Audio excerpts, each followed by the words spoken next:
Gaeilge Weekly is brought to you by Learn Irish Online. For way more shows, videos, podcasts, and courses for learning the language, head to learnirishonline.com or patreon.com/learnirishonline. You've been the best of times, you walk me through my darkest days. Why must I turn around? I ask myself. This just ain't fair, so hard to bear. I'm not really sure these days. You walk me, you don't me. Hello, Fáiltearás chuig Gaeilge Weekly, Fáiltearás chuig an show agus agran Ceirníní de Gaeilge Weekly an tSagairt seo. Chichúm scoléir is mis liam ó Learn Irish Online agus tá mé fearfar bhuaigh chun an seans a bheith am labhairt libh goléir an tSagairt seo agus fearfar bhuaigh as war gcuid go lúidir. Conas támad an tSagairt seo gachard go an seo é sa bhil. Tá mé saisig fiú arás chuig an gnáthúh an rútín is tócha inne gan damas well na samman bhfuil sé seo mar an óir an chluig is luútha tá bhfuil tafid déanta agam de Gaeilge Weekly ach béidir tá sé a ní a trídeag ar margins beag nach ceithreéis ní margin de luúin an cúgalá is fithe de bhí luúnas a gábhil fithe cúg. Tegan ná, bín méid tafadú ar an luúin ach tegan ná beidir meán lei a haon clog a dóclog bí méid déanú an legan seo sin fud Gaeilge. Ach thu mé go dtí an labba go lua a réir agus dúirt agus an sin fiúan sin rúsí mé níos luútha ná mar bhí mé ceappa ús mé go sé clog ná ceap sé lethir scuig ní ra mé an dul choiréis agus dúirt mé tá mé i ggéirí fillarás ar an ri an tSagairt seo ar nó is bhfuil an Johnny féid leat a bheith réidir mí lúnas agus fiú mí úil bín sa ró rinne mé mar Ross dearnach an sin ar an géad lá is fithe de bhí methimh an lá is fuide sin bhléin i Pamplona agus tréise sin dúirt mé nó an saoir tá mé hon é ága ar fad tamil agus sos a thógáil agus is dógur sa séisiir a dhéanamh an inis an séisiir seo cosú leis an Premier League mar an London sport an bín si tosú hartar mí lúna sa mí bheán fóver creitnú beidir mí aibran mí bealtainna an rud cén leis an rugby an rud cén leis an scoil freisin agus an scoil Tá mé sais chun academic year a dhéanú den ré agus beidir ceanú cúg rás a dhéanú idir anis agus mí aibran agus tá chéad chean de sin siúil i gceann míháin ceapan 7 lá nó 8 lá is fithe de bhí bheán tófar sonio. Bhí sé mar chéad lá arás ag ri thu mé go 7 ar bad agus bhí sé dechar buní dechar éis an sos ar nó fósú mé ceartlar fósta mé ní ra mé ri ar an tairíach fós mé déanú buní Gnáthleacht an seo san siúd agus leis an teocht an seo bín tú ag churális an méid sin fósáis caithí tú a bheith i good shape mar an téirfá i mBéarla. So bhí sé cearcalóir ach bhíntas a dáladar mar ní morning person mé ar churbe bhrálam le feicáil le cúig bliana nús céhéad léhananta a rá mé mé rúiseocht de tócha go 7 ar mad ní bheith mór an léhananta ar churbe agus bhíntas ar an dána bhrimis ar nó mí lúnas atá an fós an saoire atá agén an seo agus timppla dána timppla Northern Hemisphere ar rénos ach bhíntas an dána bhí mé ré id lór an tairí agus fós bhí sé dúrcha agus 7 nó fiú lethir éis sé 7 bhí sé dúrcha nuair i dtil mé ráise go 8 an sin bhí sé 6 geal ach fós beagní dúrcha ag an céanna agus thug mé fi dear gáí bin mé ag labhairt le daoine faoi tá sé híntaach leis an aimsir an seo agus go mbeadh sé Grainverb beag na gach lá ach an sin tá mí bhaintáistí le sin freisin mar dúirt mé leis an ri mar hampla ní ra mé gur miúil mí lúnas ar churbeh sé róthe táir trídí dólá ag an eile go dtíon rá nó ras go héir ar freiúpla seachtain iire an tairí mar just tá sé beganín unbearable an seo orintanta. Tá sé cearchlóir fra cúpla láúpla seachtain nach chun an saoire omláin íon seo tá sé dechar. So tá im sé íntaach fós tá míhhaintáistí orintanta tá sé roiintach deirhim. Ach bín méid leart le daoine eile faoi an rud is underrated faoin Spáin agus gáir má tá tú i chonaí ar an tíomh seo, let's say an tíomh hir den Spáin. An rud is fearr ná cicmh geal agus a bhíonn sé I ri an sonóna. So mar hampla I mí na nula go rasin éan thart ar lethir tar éis cethir bíonn sé dúcha nó bíonn sé gaiirí dúcha ar an óir sin. An seo I mí na nula bíonn sé gaiirí dúcha beidir séclog lethir tar éis sé thart ar an am sin. Mar cin fá? Well, sin margheall ggóil an Spáin sa time zone mícheart. You know, má tá an léirsca leat, tá tú an fechail, okay, an chuid smód in na tíortha san Eorp tá siad time zone céanna, sin an time zone súil leis an rank, an Gearmán, an Idal, an Fólin, an Croats, you know, gachat sa ír Yugoslav, so áitnig sa leis an Croats agus an Turb agus mar sinnte. Ach, má éichen tú an sin ar an Spáin ar an léirscail. Tá sé rilí díreach ar an lína céine le éan leis an réictéint agus chumála sin leis an bórtsingil. Ach, tá an bhórtsingil, éire agus an réictéinte I time zone 1, sin an time zone tágin in éan, ar nóí agus an sin má, you know, má tá tú ag dul ar leichen de séire éon áit san Eorp really ba tú ag athrú de óradór, Orháin sa Leitland seachas má tá tú ag dul gotí an bórtsingil agus an sin má tá tú ag dul gotí an Gréig ba tú, well, bairt é a athrú le gá or. Ach, tá Spáin sa time zone céanna mar an rank agus an Gearmán agus an Idal fiú an Fólin, you know, dá méid tSagairt ó Seville go Warsaw. Is dócha go méid tú san Leitland ar fa ceithre óra clig, 5 óra clig, béidir, like, achar anna ada, ceithre óra clig gan dáis san Leitland ach béidir ní smó agus fós bheith tú sa time zone céanna. So cén fá? Cad éon fá tá buint le sin béidir go mbeidh sé ar ólas ag cúpla duine ag éisteacht le seo agus actually buinn sé le Franco. I ri, ní saman rá sé ri an dara chugad Déanta ach bhí sé timpplair an am sin ar aon agus na fascists, you know, an seo sa Spáin le Franco, Mussolini san Idal agus an sin ar nóí Adolf Hitler sa Gearmán. Bhí siad go léir le céile ócéid ar an Spáin ag trid I ri an deir chugad Déanta ach fós bhíal an taceocht is tócha idir na tíortha sin idir na Axis powers agus átainna cosúil leis an Spáin freisin nó réaltas cosúil le réaltas na Spáine san óir sin. Agus bhí Franco ag géirí a bheith sa time zone céanna mar Hitler sa Gearmán agus ar nóí Mussolini freisin san Idal. Na bhí cíal leis an Idal agus fós tá cíal leis an Idal agus sa Gearmán a bheith sa time zone sin ó héamh teoraíochta de ach ní rá ar churb agus fós níl tíortha tar éis bogu go hátain de bhrile fós níl cíal leis ar churbe agus mar ealar sin fós gotí an lá seo tá an Spáin mar chuid den time zone seo agus mar ealar sin, of course, bíonn sé ó bhád níos gile ar an sonón agus go háirithe I ri an gíomhar bíonn sé go hintach. You know, ní bhíonn sé dúcha gotí mar dúirtfuid beidir sé clog hiún fiúin seo in éarthir na tíre gotí beidir lethir tar éis sé ach just níor thug mé fi dear rih seo. Of course, has to give somewhere. Gahi tú, you know, níl tú bhfuil an just níos mó brightness a thuirt as an lá. Agus mar ealar sin bíonn sé bhád níos dúcha ar máidir a bhíon san dána. Fi mé gra tá muid fós I lár an tairíonn so nó míúna sa ní se cúpla mí tar éis an lás fuide den bblion agus leir tar éis seach agus thóiste ar dúcha tíomh mu. So tá Spáine sé sin is tócha an aspa léhananta a bhí mé ag chairí sús go lua ar madan a crénos an anna sásta an bheith ag fiileráis an ré gcónaí moithíonn mé ó bhád níos air. Bígní moithíonn mé níos fearr ach níos thuirsaí ag an lan céanna na bhí mé gra. Ní mór an samagam me Strava agus ruidir mar sin tá some like every man and his dog these days being the gra.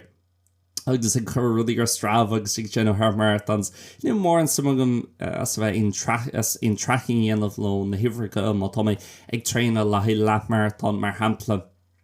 ag an ná na úsáid mé Strava nó na bhíon mé ag tracking nó ag féchan ar ma pace ag an ná ní bhíon an fón na lom just téan mé mach an dúirs agus bíon na hocracha lom agus ní bhíon aon rud eile an so this is stocha mar mín me go ber lín agus os chóir scálan agus mar sóilsíh má tá se bhgéisteach gach seachtain tá sa choilscoil is tóché gcónaí géirí níos lú an chathúir an fón le scálan le technoliacht so má tá méid dolamach a gré is cum lom réilí faoin réags na hifricag san sport a híon ok is máthlam PB a dhéanú 10k nó le mar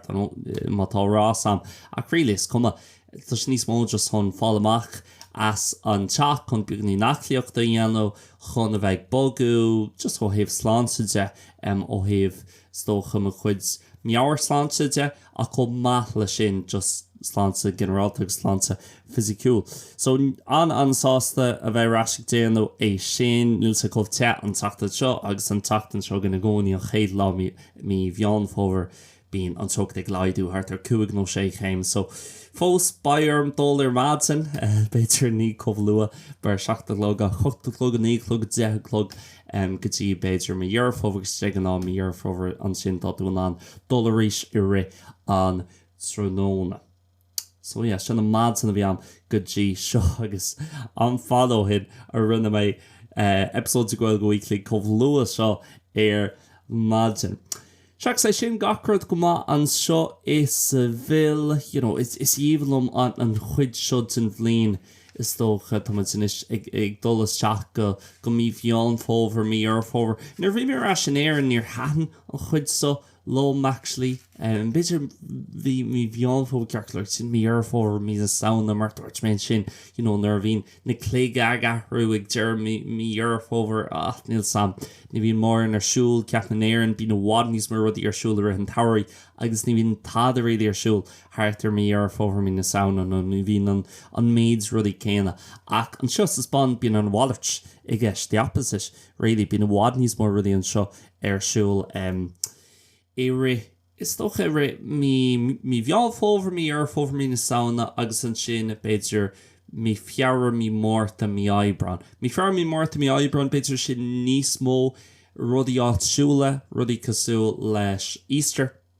an seo an chásca agus is díal an bhór é Easter an seo beagnach agus actually beidir bhfuil sin níos mó ná an nullag nó chomhmór leis an nullag ar éanos. An seo chum mála sin feria sin an féile mór a bhíon so ag deirmí aibran nó ag tús mí bealtainna freisin. So tócha sin níos mó más rugú agus tógu sa spáinthú agus go háirthan so sa bhfuil beidir go mí níos mó simad sna rudí sin ach domsa mar achtranoch i mo chónaí an seo an Thomas Ferguson lín sin a chéad seachtain nó beidir an dearcheachtain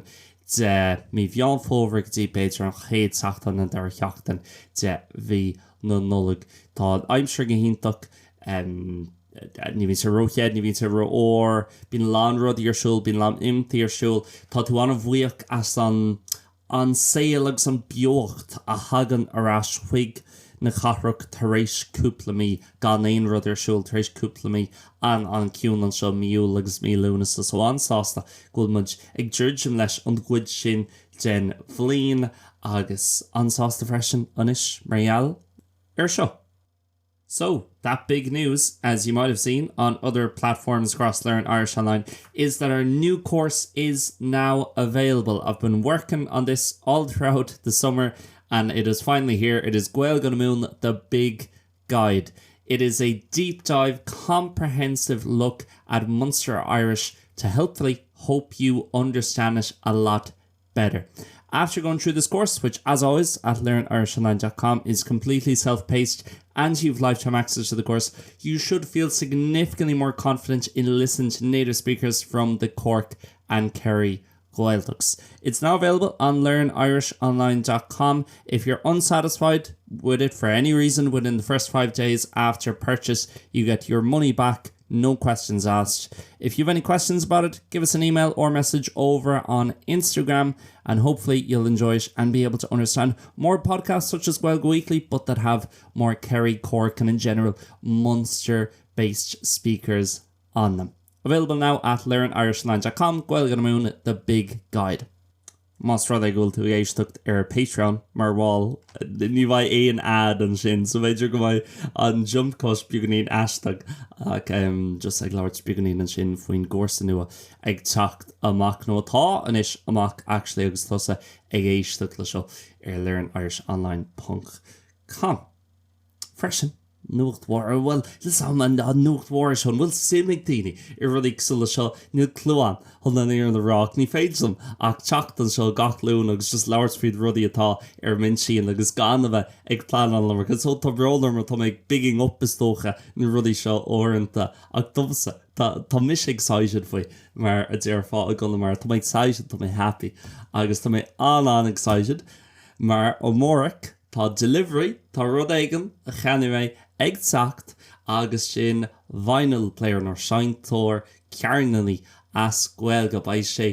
vinyl player record player stocha sin an focail I mBéarla an sásta bhí mé smuoin le cúpla blian nús mar soltaí bhrééis má tá bhí géist de gach seachtain tá mé óg ní mé cúg blian is fedíis má tá sé sin óg ceapan ggóil se ach tá mé an old school le lán rudí ag sig déanúirt rudí dhéanú leis an form analog. Now, listen, by me I gúsáid ChatGPT ag an fith nómid tar éis an fudcaile seo chun beidir Instagram poster scríb chun máth le sin hana féin ar mád sin bhí mé ag gúsáid Spotify in éis le beagnaín ceol tar éis dom a bheith ag ri ar mád sin. So li mé like ag marktálas na seacadí nó ní bheith agsúilte le ceantain na lads seo a bhí na stócha ag chur géal ghfuil sé níl sam an Industrial Revolution agus é ag dul timpeall ar ceantain na rothóir an bhór leis an tapás nó inrod mar sin. Tá an balance am tón go rumit am agus bhí mé actually ag leabhart faoi seo ar an tSagairt an scat ag deire an episód ceapam ach is even am rudí fisiciúil a béidir margheall mo glún hain ní rá an sin rudí sin a gin so rugus lín gavíle mé so tá mis really róg chun cearnaí a chuimhnú tá cuimh bháin am actually a bheith I seomar me hismór agus mis ag fáú níos beidir 2 nó 6 bliana dí sé an an agus bhí record player acúb so seomar sin agus chuir siad beidir Lion King the soundtrack nó ruding soundtrack beidir nó ruding sa le sin ar siúlagus si mise ag éisteacht leis ba mháim ag éisteacht leis agus beidir go si smín na hála is sé sin a ceapan gur hála sé so an cuimna sin amach really bhí mé róg le haidh vinyls rugus bhlíon gábhíle mé fós I gábhíle bhí cearnaí bhí vinyls an bhór ag an am sin ach níl bachéad sa cuimhní an gotí beidir gábhils 5 gábhil sa 6 agus an sin ní rá siad chomhpháirtíocht tá beagnaí cuimhná mar tapes ach ag an am sin níos mó éon rud bhí CD isig teachtasteach agus seir an sin a hartar gábhil sa tréide gábhil sa ceartteach nar bhí mo fón héan agam fi mé géisteach le ceol ar Spotify ar YouTube agus mar sin ar YouTube ceapam ar dús agus sin gábhil sa cúigteag beidir forma Spotify den chéidir agus ó hin Tá mé gúsáid Spotify scriblam nuair bhí mé I mo choáí a Barcelona cúpla bliana chuin ceannaí mé kinda radio stoch radio seis le CD player leis an radio ach freisin bhí tape player is sé an sin so bhí mé an na tapes na cassettes a haint agus for mé nó cheanna mé cúpla tapes, cúpla cassettes agus rinne mé cúpla tafid arthú agus bhí sé cool a lá hassle like leis na tapes like ní ra mé ceanna tapes le ceol arthú bhí orm is tó go ceol a hafid ar na tapes sin agus ar dús ceapam ní rahain tape record agam leis an CD player seo agus seo just gá bhlíon hin just bhí mé géirí fiúrás agus breal nach rá an taihí sin agam le ceol physiciúil ok bhí cúpla CDs agus mis ag fásan níos ach fós bhí sin sach digital so cuimna bhí mé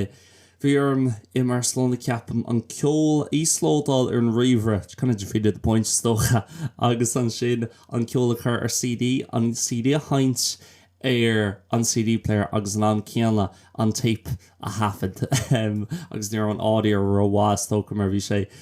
pirated ó áháin ar líana agus an sin ar nó níon tú an caiid an agus an cáíocht fuma is fearr ach sin mar bhíonn sé nar bhíonn tú íslódáil rudaí lína ach an sin CD bhí sé le gach cíim bhí sé cosúilgrá sé cailú beagalín den cáilíocht is tócha den quality a bhí aige so ag an dearní an fum roiach fós bhí sé anna cool domsa just fiú an rewind de chur agus an sin bhí gur trééis leabhar clig an tape ahrú go tíon tíomhile bhain mé suirt hána bheith sin nó dag na gacrod I mar slán agus is tócha tá siad fós an sin I deach mar chara scaimime dorás agus é sin suirtal amach láigen an chéad ó eile a bheits mé ras I mar slóna ach bhui mé suir taithna sin agus bhí mé smuoine bh hinn caiim mé vinyl player ceannach nuairtá na gathhéon agam ní mé taréis éátí ceannach tá mí mo choíis I méonar tá spás am chun mar raid thaon a dhéanú an seo tá mé ggéir agus bhí mé smuoine faoi cheannach an air agus just níar mé agus ag tús na blina seo nírá sé ar min tíon mór ach dúirt mé ní mór an agad catsam imlína ní léon sais big léith na sira haar leir riil déint agam seach an amháin san idáil an sin agus bhí méid fan le cara an sin san ní rám an lóistíine chas mar sin ní mór an agad catsam imlína agus dúirt ní bhí mé I gcóí bí mé cáisias is tócha le chuid agad mad le rudig sulla sin well an bhfuil an rud sóirí le tasla weim agus mar sin ach dúirt mé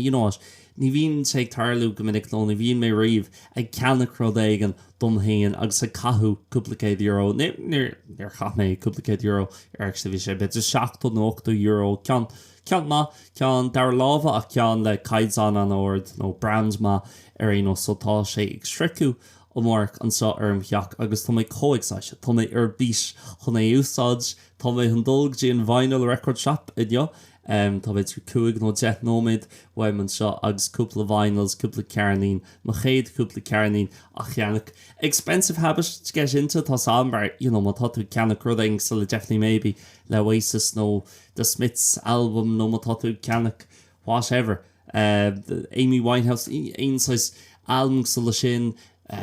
original pipe material at the streets sin na size album a bheits mé géirí ceannach is tócha lá ceol ón ric daontaí níos mó na on rodile ba tú gí cartar €2 fithe réalaí le gach cearnín na léithanta seo agus tá sé actually simil mar tá a lán daoine ag fileráis ar cearnín inis agus seo rud is tócha lánta na daoine ní sinna ní higann siad tá bhaid tréis rá le daoine bhéidir ina Gaeilge a 60 seachtaí le blian ó hónús tá mé dhéirí seinú Ceirníní ceachtas le céan fá dhéan lá sin Tá méid hasla á gist le caiú gachar de ceannach it's like we lived through that dóna go bhaach but is tócha éis daoine ar chois lumsa tá si ag smuoinú no tá muid géirí an bhaine le bheam im láh agus an cover ars a bheith agam agus níos mó agus tónas freisin or spás fé okay is fridge leat na har an íslódá ach níl siad actually add níl tú mar únéir den cheol sin nó den CD sin is rinne linn CD I gceist le Spotify so ag tú go mór le sin agus bairm just beidir cean amháin gach mí a ceannach na rud igen mar sin mar costín siad ar €2 feach rudí beagad tá mé có excited is fiú a bheith like ar nóí an seo sa vinyl shops Totban an record shop sin an focail Totban an cin mór a ceannach na tomé géirí seo samplínta okay so Louis mé gá album an sin agus tá mé géirí an dá cheann a ceannach well Louis mé cúpla album an sin ach mar hampla gá album óhfuil mé géirí ceannach ná definitely maybe le Oasis agus original pirate material le the streets so rud ag le definitely maybe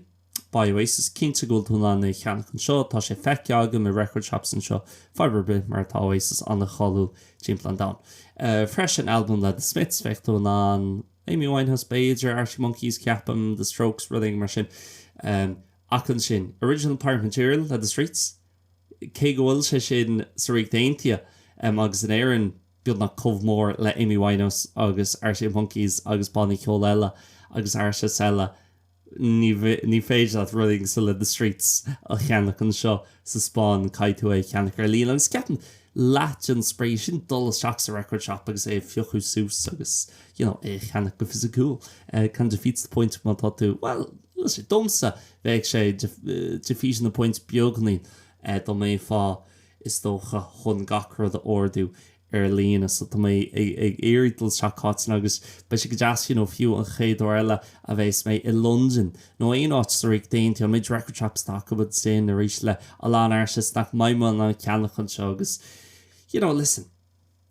níl mé in á is dócha an modern world agus globalization gachrad eile ceapan ghfuil na rudí sin fear hábhaach agus féch ar mo fostain bheith me sé me hypocrite dá mé an chun rá is fúlam an idlín is fúlam na míán ó síaltar seo bí bheith ag déanam chuid agad leis na rudí sin agus bí méid tiile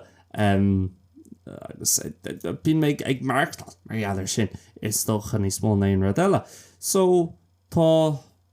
cai an chorrumach sin bhd mar luí méid ar an budcréile an tSagairt se catsa ach is even in áit just dul ar Amazon agus rud orú agus tá an bhfuil éirenig buint le seo mar tá ddíircht éis an record player seo a cheannach ar Amazon ach ar éon sin scéil le lá eile ach chun é bheith ar chun dul go háit chun an rud a cheannach agus má tá mé géir original par material níl le chun é a cheannach ar sin an tanimar an album brother nimime actually láirt faoi pirated vinyls nó mar sin an album an choúil le the streets na domsa rénos tá sé choúil agus tá sé an choúil sa réit Déanta san éan go pointse freisin so chun bheith is tócha in an dul nuair tá mé raisinéir nó nuair tá mé London nó áigen sa réit Déanta chun a bheith an dul go dtí an record shop an cean sin i ceannach nach bhfuil mé an anfallen seo spansíomh na rudígus lei sin so ag tanú mór lei sin freisin an rud éarnach tá scríb fan just dúirt mé ar maidin ní rilí géirí láirt faoin topic áirithe ach just mé géir cúpla rud a scríb síos atá cúpla bullet points is tócha atá ar minsí agus an sin leanthí mé rá leis na cín sin agus tá mé ddíirtaréis Father Ted ó hosú a rís ceap neis lí fós níl gach episód feiceán i mé héal fós le cúpla episód agus mar bhín sin nuair táta bra sin ar an beidir tá Father Ted ar siúil go háirthe ag an nólaigh leis an Christmas special agus féchan tú episód 1 agus an sin do bheith teach cara ag an í hamhád agus chuirtar episód 1 ar siúil níos siagsúil a rud ag ar Netflix a bhín tú an chéad srá agus an sin a dar srá agus an sin an tríú srá so fós tá cúpla episód nachhfuil feice agam so tá mé tréis an chéad srá a hosú agus tá mé an fécans ar gach episód nílach ceapan in total as gach srá look beidir 8 episode jeg nó 6 episode jeg de Father Ted lads tá sé chomh má sin in ná éire like chomh simplí a chomh granver domsa ar éanos rudí beaga Jesus an nar bhín dúgal agus Father Ted ag dulgadtí an leba agus tá Father Ted dúirtar éis na sailse a bhuacha agus an sin tugann sé fao dear written sé leis an sin ghfuil rud éigen ghfuil dearmid Déanta aige ar rud éigen agus tá ar na sailse a chur ar siúil a rís taréis beidir 2 second agus an sin an reaction atá dúgal ceapan sé sin ghfuil sé seachtal ar mágin agus just dearn sé leis na sé Jackar hunna seo a dhéanamh an isir ar an budcréile ar an radio ach just bí na lábh a súsaige just ag rá Gus ilgóil sé de se seachta le gur maidin agus tá sé tar éis éirí as ní ó 8 a chluig ina chola anna anhá agus cógranmhar agus an áir an bhfuil sé feicead le tamlanús tá lantin episodes ar YouTube nó beidir ghfuil sé ad ar an dodgy box nó beidir ghfuil sé ar ceann sin na streaming platforms nó ar RT player even ach tá sé anhá tell you what teéis má tá an chance is féidir that put the feet up on the couch agus chur episode of Father Ted ar siúil an cean sin leis an Cuban priest freisin agus an bhá agus bíon siad ag déanúin agóid san sin hís ag an bitzerlán agus bíon na lad sin a gró. My wife just died. Well, that's when did that happen? A few hours ago, Father. Do you need help with funeral arrangements? Oh no, Father. I think I'll go in and see the film now, and it goes right past the protests and straight in. An bhá. So ag trú go mór le landsráid le sin agus just gentle dermid kick of grandvugs. You know, ag an bhí sé an in il sam ach bhí sé gan dás conspóideach go pointsir na nóchadí hon é sin dhéanamh agus chuna bheith ag labhairt sa stocha faoi tSagairt agus ag just aon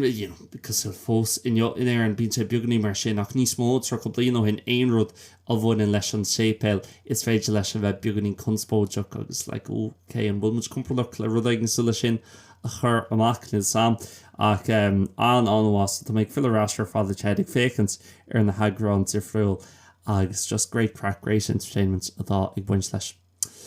So yeah, sin guys, ní cheap mú really go mór an eile an tSagairt seo sais meascan de gachard cosúla an tSagairt scatach tá mé an topic goháin a bhíoch amach an tSagairt sa thugan agus dúrasteach ar an topic sin ceapan.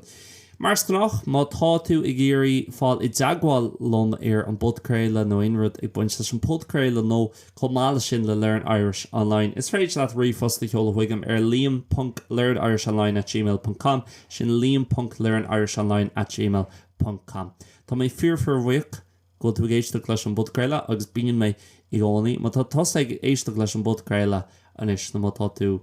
Nisam in leanúint ar Instagram nó with a wall ar Patreon nó ceannach rud éigen ar learnirishonline.com. Tá tusa ag carú lumsa chun níos mó content dhéanamh agus content níos fearr a dhéanamh le haid níos mó daoine timpeall domhan chun an Gaeilge. Mar hapla má tá tusa ag carú le Gaeilge Weekly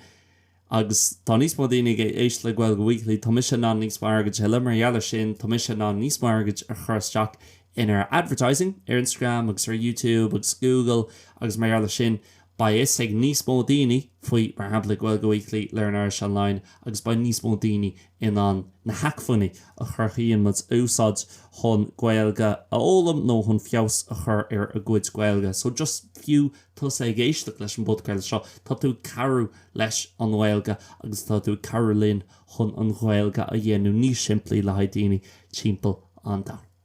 So, is come on tá tú géisteacht St. Kilda's in Melbourne an tSagairt seo nó i Clondalkin an sin i moille clia nó áitéigean beidir taistal beidir tá tú taistal tríd Baghdad nó Montevideo nó rud éigean mar sin Montevideo becartam rá Oslo nó tá tú an sin na Godamara is chuma cinás tá súlam ghfuil seachtain agus séar seachtain intagad agus baim sé láirt le ceileéis an tSagairt seo. Hugget. Gurmí de Maggie, guys, slán agus bannacht.